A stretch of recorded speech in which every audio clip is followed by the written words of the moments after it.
Okay, hello guys, we are here with the Aau Asuu Chairman AU chapter in the person of Dr. Cyril Ozegbe Onobosele. We'll be having a little chat with him concerning the recent happening in school concerning Aau Asuu strike. Sir, the first question the viewers want to know concerning this strike is, why is Aau Asuu still on strike? Yes, Aau Asuu is still on strike because AU chapter is part of Asuu National. That is, the national body of Asuu comprises of all branches of public universities. So when you say Asuu National, it is a conglomeration of branches, essentially. That is why we are on strike, because we are also part of the national body of Asuu. We are represented. Okay, so we are having this issue of misconception among students that are they striking because the national are on strike, or they have their own personal issue with the state government or the university, or it's just because the national are on strike? Yes, it is twofold, the reason for our strike. First, we have national issues. We also have local issues. The national issues border on funding of public universities, which we call revitalization of public universities. Of course, we talk about the agreement that has been drafted since 2009 that has not been signed by government, even when we embark on several strikes. In that draft agreement, you talk about the emolument of lecturers, that is salaries, conditions of service. Other issues are academic freedom, autonomy, and of course the software for paying salary of academics that has become controversial. You've heard of IPPIs. Of course, it's fraught with challenges that rob our members of their right in terms of payment of salary. So Asuu has proposed an alternative software that is better, called UTAS. So these are some of the issues at the national level. As, the branch here, AAU, stands to benefit when that agreement is signed, because our salary is not defined by the state government. It is the agreement between Asuu and the government at the federal level that is domesticated.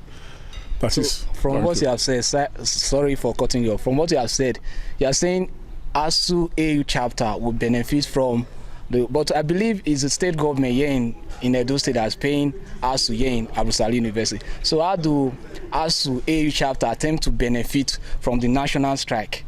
Yes, that's what I've said. That funding of university, for example, you see the university, people see it as attractive now in terms of infrastructure. You see the presence of our struggle from Tertiary Education Trust Fund. The money, they don't discriminate against AAU and say it's a state university. It's being administered by federal government, the TEF fund, and AAU benefits. The buildings you have all over the place, the faculty buildings, they are from TEF fund, they are not from the state government. Of course, you have training and development of academic staff. And one of them, I was in the UK in 2011. It was scholarship from TEF fund. It was not from the state government. So there's no real discrimination. In Asuu, there's nothing like state or federal. It's a labor union, duly registered. So once you are a member, of course, you stand for benefit from whatever they do. Then the local issues are there. When the national strike was declared on the 14th of February this year, the local strike was also approved for us. But in Asu's rule, when you are on national strike, the local strike is subsumed in the national strike, which is why we are not talking much about that. Once the national strike is over, the local issues are not resolved, automatically the local strike will start. So, which is why we have been telling the university administration, while we are on national strike, let us deal with the local strike so that we won't have cause to go back to the local strike at the expiration or suspension of the national strike. So, sir, from what you are saying now, even if the national call of strike, we have seen it in your several bulletins, meaning the state strike will continue? Definitely, if the local issues are not resolved satisfactorily, we will go back to the local strike. But, sir, don't you think in this case, the students are the ones suffering? The students have been lamenting. They have been already from last year, we have been having issues concerning this strike, and we have lost a lot of space in terms of last year and now. Don't you think the students are in the receiving end and not even the government or the management? Yes, we sympathize with students. We are in pains over their stay at home. You know, we are also victims because we cannot, both the lecturers and students or workers make up the university. So the interests of both parties are very important. If it were possible for us to say, let us waive those things, we will do so. We are not happy. We are parents, we are guardians. Some of us also have our children in public universities. But it's about justice and fairness, our rights.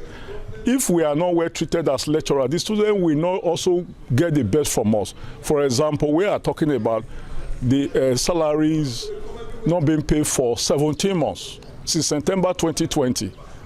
It is not fair. The issues are there. They have been paying net salary, not the gross salary. And you have 17 months unpaid. And we have been on this for a year now. You recall that we commenced a strike on the matter on the 25th of March 2021. Yes. And the strike lasted for 66 days when the university promised that they will look into it. That led to memorandum of understanding. And in there's a clause that if they fail, they were given up to 31st of June to resolve the issue, that if they renege, we have the right to go on strike.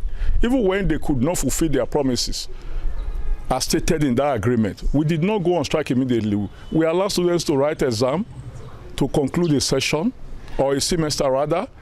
We still waited. There were promises, nothing.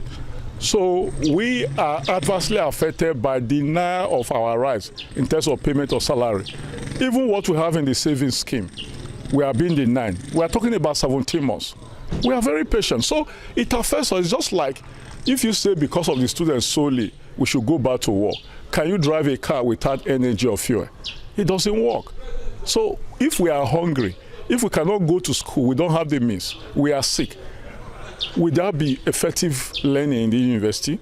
So we want, for the good health of the university, so to speak, you need to treat both parties with students and staff. That is what will make the university a good place for learning. So we heard that the union agreed with the management that once they are able to pay 2 months, which is January and February, that they will resume, which the management released that they have paid the 2 months, which is January and February. So can you confirm, is this true, where your union members paid January and February? And did you people agree that once they pay January and February, you will resume? It's not true. What happened on the 27th of April, the university administration invited us to a meeting over the local issue, that is the unpaid emoluments, that is including salaries, check-off dues and other deductions, on how to resolve it. And that day, it coincided with our Congress meeting. The branch meeting is called Congress. And we had to shift our Congress that day to accommodate that meeting. And in that meeting, we were told that the university has got some money, but they did not specify that we enable the university pay 2 months of salary. And that there is hope of resolving this issue, that they have also applied to the state government for a bailout of up to 1.8 billion naira. So we said it's good. So what we are now told that from that 17, that in the next 2 days, 2 more salaries will be paid. What we suggested was the university should document its plan to resolve this issue, should be documented and sent to the union for consideration. When I say consideration, you will look at it critically and take a position. That was what we discussed at that meeting. So what happened from that 27th of April, salary was not paid, the 2 months promise was not paid for until after a month. And the document never came to the union on how they intend to deal with the local issue. The next thing was to hear of return of students to campus. So there was no agreement that when 2 months are paid, we will resume. We only said, state clearly in a document your plan of how to resolve it, bring it to the union, we will look at it and take a position. That was not done. So what eventually happened when January and February 2022 salaries were paid, it became selective. Some people were denied payment. Over 100 of our members were denied that. And the reasons are not clearly stated. And you know you cannot arbitrarily stop anybody's salary, because in our regulations, stoppage of salary is punitive. if you commit some crime, your salary could be stopped. But not even totally. If you're on suspension, they don't even stop your whole salary. So why? It is not clear other than it's due to infractions. Is it caused by the lecturers? If you say the university has a payroll with the details, if there are problems, you resolve them, you don't stop the salary. So that is even making more members to be angry that is now in the front burner of our struggle, that if those persons affected by non-payment of salary are not paid, even if you meet other conditions, we will not resume. We have stated that clearly in our resolution. Okay, so students are asking a lot of questions. Yes. The number one question on the mind of students are, we have seen many of your bulletins against the management that school have not resumed. Yes. So students are confused. So I want you to clear the air, because students are watching us right now. Should they resume? Because we believe that management owns the school. They will tell us management owns the school, so they are calling the student. But student cannot come without a lecturer in the class. So they are confused. So what is the side of the union, the side of the lecturers concerning this issue? Should students remain at home, or should they come to school? Or what exactly should be the fate of the student right now? Yes, the ASU does not have the power to open or close the university. It resides in the university administration to open or close the university. But we have the right to withdraw our services following due process if our demands are not met on certain issues, which we have done. The strike is legal. It is not an illegal thing. As we say, registered trade union, there is a procedure for declaring strike, which we have followed. And the university survey was written about this strike. If we are on strike, we have withdrawn our services, including delivery of lectures, supervision of student projects and practicals, and other activities. It's logical for any student to know what to do. You recall that when the circular from the university dated 23rd of May this year came out to say that students should resume, we advised students, parents, and guardians of students not to bring their children and ward to school, because we are not. It's advisory. It's a piece of advice to students that if your lecturers are on strike, they will not be available to deliver lectures, do practicals for you, or any other statutory duty. What should you do? The logic is the choice of the student to take the advice or not. But our students are saying they are paying their school fee. Don't they deserve to be taught? Like some students that graduated last year, they are already supposed to be mobilized for service, NYSC scheme. The portal opens today, but they are lamenting is this our fault? Why are we the ones suffering? Our house rents are going by. We paid school fee, we are paying, we are not owing the school. Why are we suffering this? Yes, that argument is right. Students have paid their school fees. They deserve to be taught. They deserve to be in school. It's injustice to them. But let them know that those who are saying we are the cause, they are not telling them the truth. Now we have done our work. We have been doing our work. I'm telling you, they are owing us 17 months. Do we deserve to be paid or not? There is no sliding the scale of justice. If you slide that, it's unfair. So the system is not fair to both students and the lecturers. So those to be appealed to is the university administration and the state government to do the needful so that it will be well with the students and well with the lecturers. Okay. We are victims like students. Okay, lastly, before we allow you go, the last question is, what is the requirement? What will it take before the strike will end? What needs to be done before AU lecturers will resume? Good. There are two things. One, the national strike will be suspended first before you think of coming to school.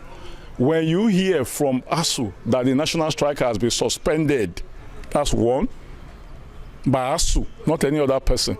ASU National, the branch does not have the power, like I said, to suspend the national strike. We don't have the power based on our constitution. It's only the national body that can do so. That is why it's difficult for us to talk about suspending national strike.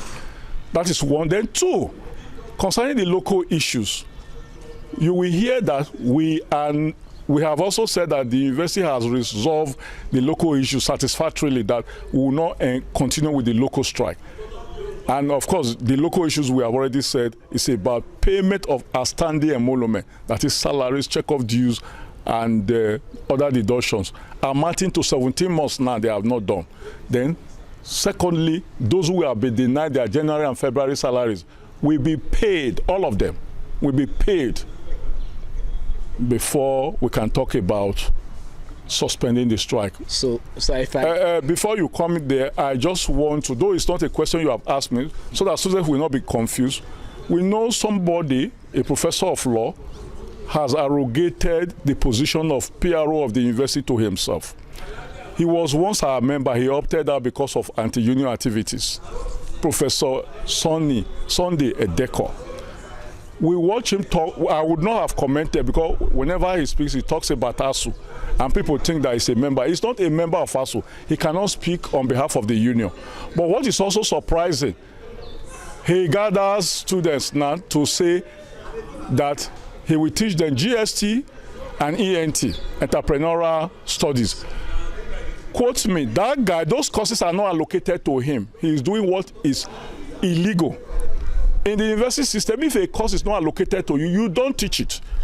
So the university should call him to order. The students should ask the university whether the GST and ENT be allocated to Professor Edoko. I mean, he's claiming to be teaching, were duly allocated to him. If they are not duly allocated to him, he does not have the right to teach students. Okay. So he is confusing students. Okay, students, you have heard it from the man himself, the chairman of Aau Asuu chapter. He said not until the national call off strike, they will not suspend theirs because they are under the national, right? And he also said not until their monologue, 17 months salaries and arrears have been paid, they too will not suspend their strike. So it's left for you, students, to decide on what to do. You have heard it. I've answered. I've sent some of your questions to him. Some people are still asking. He said like last year the AAU chapter was on strike, but the national did not join in. But why is AAU joining national? Someone just asked, but I think you have answered it. I don't know if you want to throw more light because... Yes. When they say national, it is not that they are separate bodies. That a national body is a conglomeration of representatives from branches. That is what ASU National. All the members of national, they are from branches. So representatives of branches. For example, all chairpersons are members of ASU National. Or every member of ASU in the branch is a member of national. But when it comes to officer, they are representative. Like chairman, we always go to National Executive Council to speak on behalf of my branch. The president of ASU at the national level is from a branch. So all branches represent from branches. Both states? Yes, both state and federal. There is something like difference between state and federal in ASU business. It's a labor union. It's a labor union, so there's something like state ASU, a federal ASU.